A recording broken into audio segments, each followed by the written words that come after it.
There's this guy, Dr. Robert Plutchik, who created an emotion wheel. If you take joy plus anticipation, you get optimism. And there was a whole, 30 years ago, a whole collection of psychologists who were actually talking about this collection of ingredients we have inside of us, secondary emotions that create a primary emotion. So I actually started feeling like, wow, maybe I can go. At first I was a little embarrassed to go talk to people in the psychology profession about this. And then I said, okay, well, there's some history with it. So I decided to go to Bhutan to study happiness. Why? You know why, right? You know about the Bhutan Story? 40 years ago, the 17-year-old Buddhist king of Bhutan was in India, and they asked him, what's your gross national product? And being a 17-year-old king, he precociously said, I don't care what our gross national product is, I care what our gross national happiness is. And 40 years later, Bhutan has been a leader, not the only leader, but a leader in creating gross national happiness as a new metric for us to consider as an alternative to GDP, gross domestic product. What I learned in Bhutan was that it sort of goes back to this guy who said in 1954, Rabbi Hyman Shackle said, happiness is not about having what you want, it's about wanting what you have. So the equation that I came back from Bhutan with was happiness equals wanting what you have divided by having what you want. What does that mean? It means learning how to experience and express gratitude. The fastest, now I didn't learn this in Bhutan, but I learned this from a bunch of other positive psychologists, is the absolute fastest way for you to get happy if you're not feeling happy is to experience and then express gratitude. And just experiencing without expressing it is not good enough. That's like wrapping a present for someone's birthday and not giving it to them. So the idea of actually experiencing gratitude and then expressing it is the number one fastest way for people to get happy when they're not feeling happy. And that's been proven on every continent of the world. So I got the numerator of this equation, wanting what we have, right? I figured that one. The bottom of the equation, the denominator, I was confused by. Having what you want. What does that mean? Well, I guess it means gratification, where I'm pursuing something. I want something. I have something I want, and it's over there. I want that shiny object that I don't have yet. I want to go get that. So I get that shiny object. We do this in relationships as well. You think like, oh, I want to get married to that person. Like, I want to go date them. And then you get married, and then 2 years later they look no different. They may even look better. But somehow in your eyes, they don't look quite as good as they used to. Now, this is mostly men I'm talking about here. The truth is that we live in a very pursuing culture. In fact, the United States Declaration of Independence says that the pursuit of happiness is one of our inalienable rights. But if you look in some dictionaries under the word pursuit, you will see the following definition for pursuit. To chase with hostility. Do we chase happiness with hostility in this country? At the mall during the holiday season, I think so. So what I started to learn is that happiness is about learning how to practice gratitude. And to think of it as a practice. And to understand that you cannot practice gratitude at the same time that you are pursuing gratification. Hard to do it at the same time. I'm a pursuer by nature. I'm very type A. But learning how to actually create practices in my life that helped me to see how important gratitude was one of the ways in the last few years that I found happiness as a major byproduct of that. I want to read one last quote from the book. This one's from Socrates. Pretty impressive. Socrates said 2,400 years ago, and it completely relates to this, he who is not contented with what he has would not be contented with what he would like to have. That's the equation. So, they've been talking about this for a long time. Two more equations, then I'm going to sum up and talk about leadership, and then we're going to have a conversation. Number one emotion in American companies is anxiety. And it's 3 times higher than second place, which is disappointment. Bummer. So, as we understand that anxiety is a contagious emotion, especially in the petri dish of organizations, what is it that creates anxiety? Interestingly enough, when I started talking to the anxiety experts in the world, there are 2 key ingredients. It's what you don't know and what you can't control. It's anxiety equals uncertainty times powerlessness. Times, not plus, because the 2 together are combusting. So there are some ways to deal with that. A lot of it has to do with doing an inventory, what I call an anxiety balance sheet, to actually just ask yourself, what is it that you do know? When you're anxious around something, create 4 columns. First column is, what is it that I do know? Second column is, what is it that I don't know? Third column is, what is it that I can influence? And the 4th column is, what is it that I can't influence? I promise you that 75% of us in the room, because we've done this with 500 executives, when you actually put that anxiety on paper, 75% of us have more things in the what do I know and what can I influence columns than we do in the what don't I know and what can't I influence columns. So we actually have more control and a little bit more knowledge than we think we do.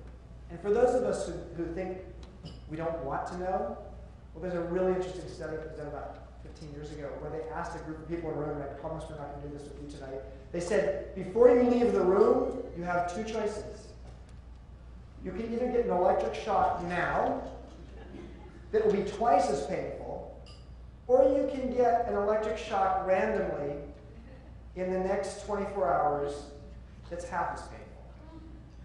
So you have 2 choices. I promise we're not doing that here tonight. So hey, right, Deborah, we're not doing it. We decided not to do that. Right? Okay, yeah. No, we're not doing that.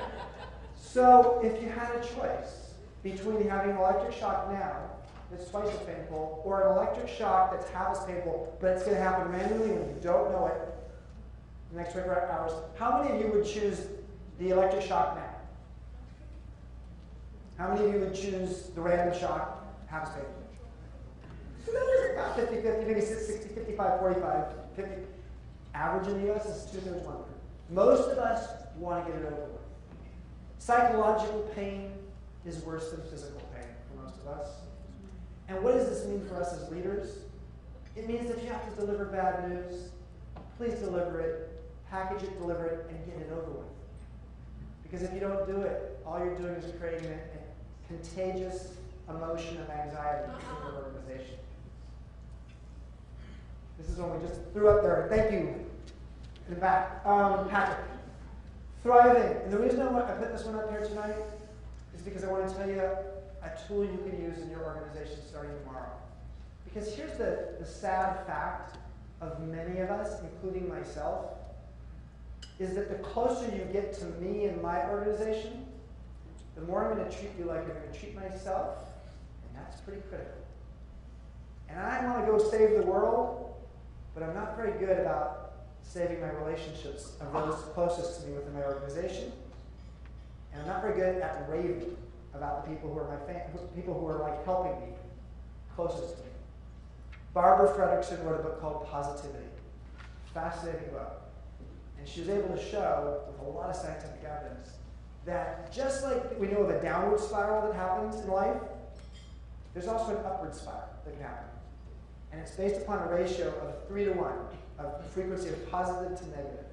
And it has a lot to do, not with just purely thinking positive thoughts, but literally taking actions that create a positivity or thriving ripple.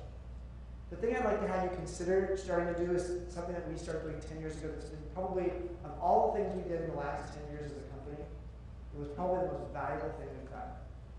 And it cost us 0.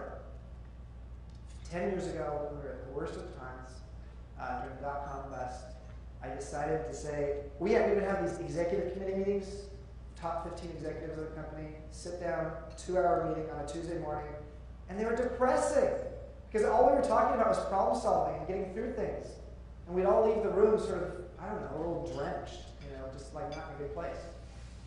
So one day I said, I want to end our meetings differently. I want to end our meetings with 10 minutes of recognition the end of the meeting, I want you, 15 people, including myself, to come to the end of the meeting with an example of someone in your department, somewhere in the company, that has done something that deserves some recognition here at this table.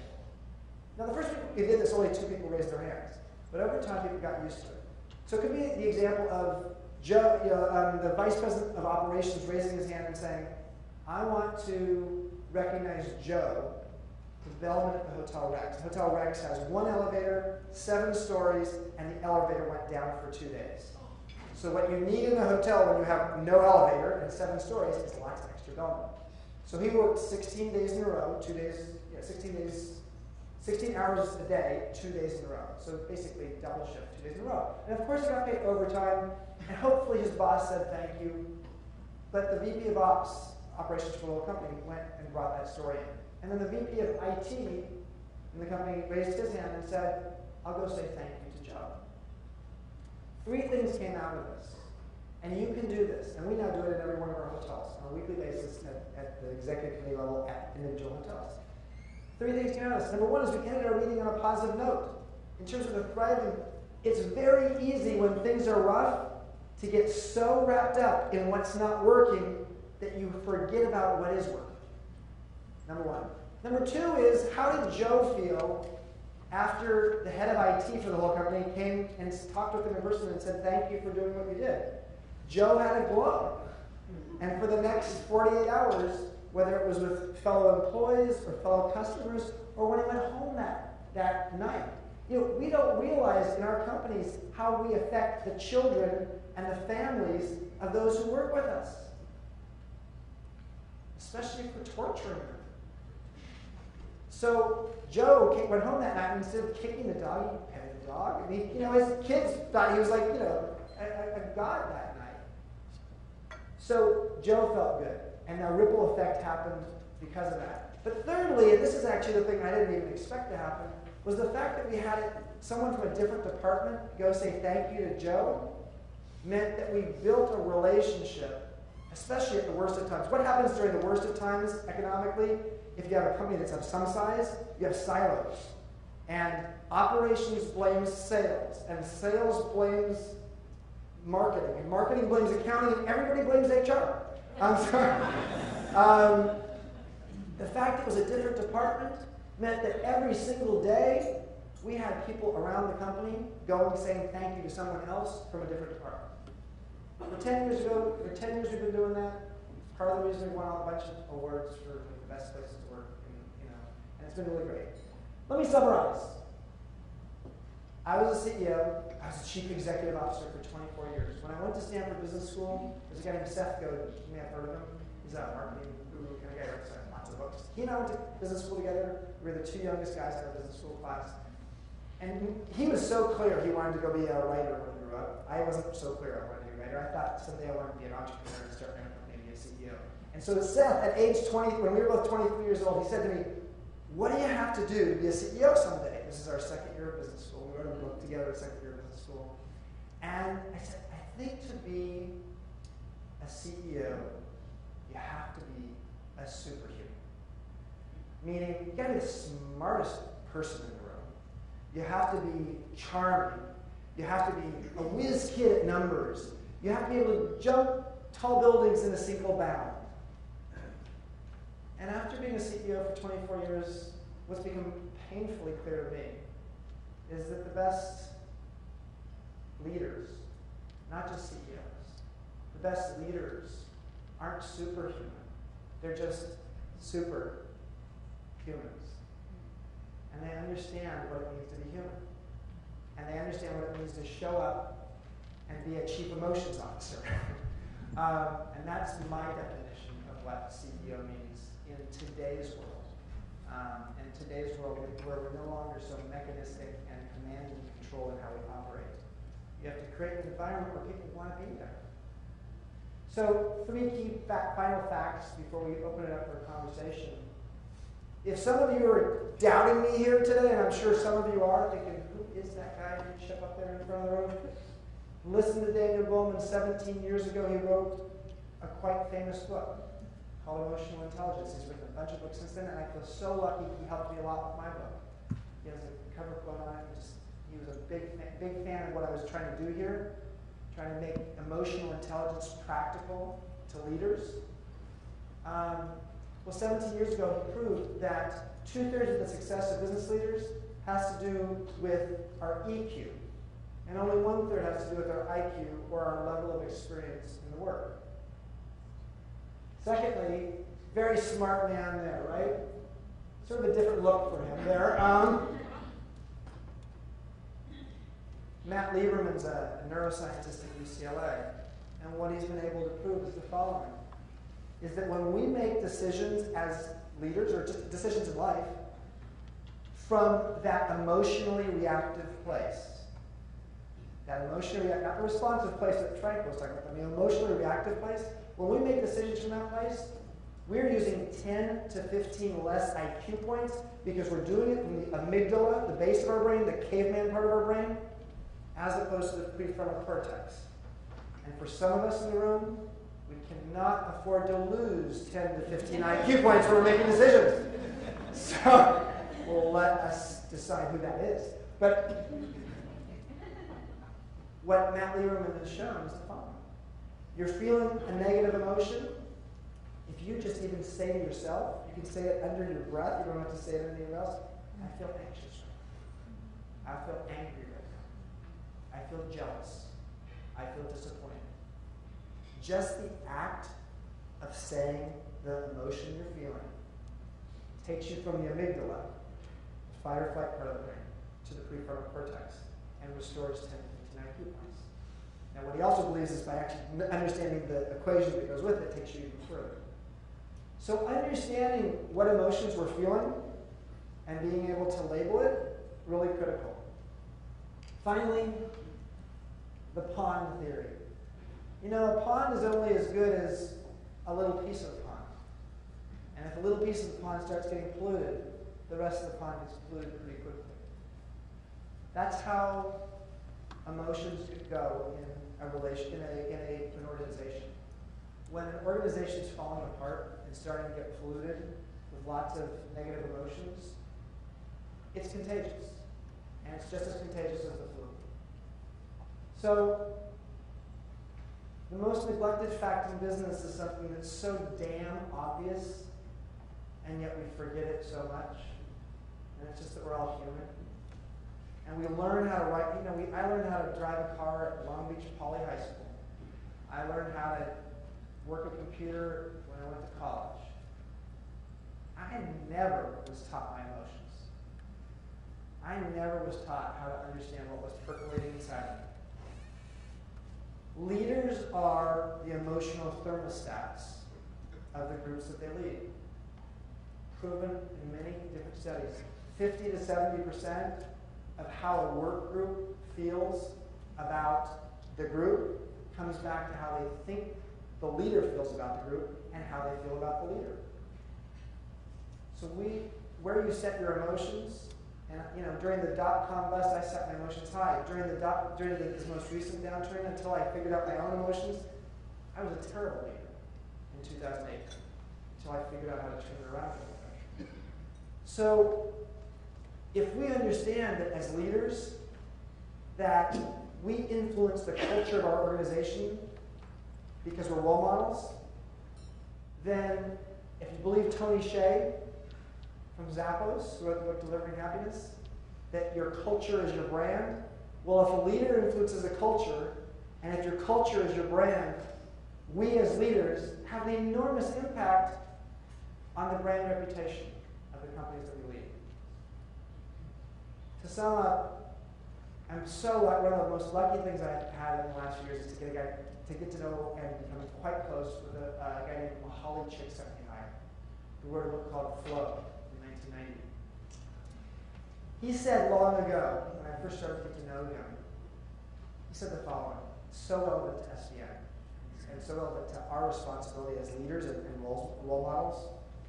He said, you can tell a culture, you can tell who's powerful in a culture based upon who has the tallest buildings. And in medieval times, or 500 years ago, it was the church. And the steeples, and the chapels, and the cathedrals dominated the skyline in any town. 50 to 100 years ago, in many cities, it was, in fact, the Capitol, City Hall, the government buildings that dominated the skyline. And what's true today, we all know, is that it's skyscrapers that dominate the skyline. And those skyscrapers are full of business people. And as business people, we have no clue sometimes how much we are role models for other business people.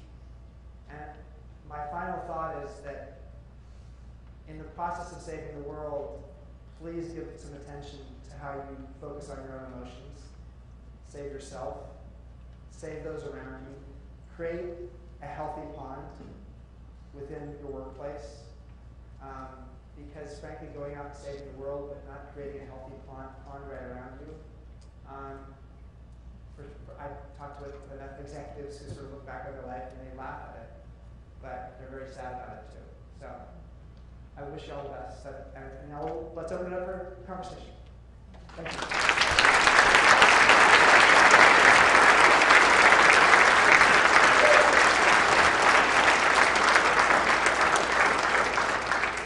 So I guess the way we're going to do this is we're just going to open it up. So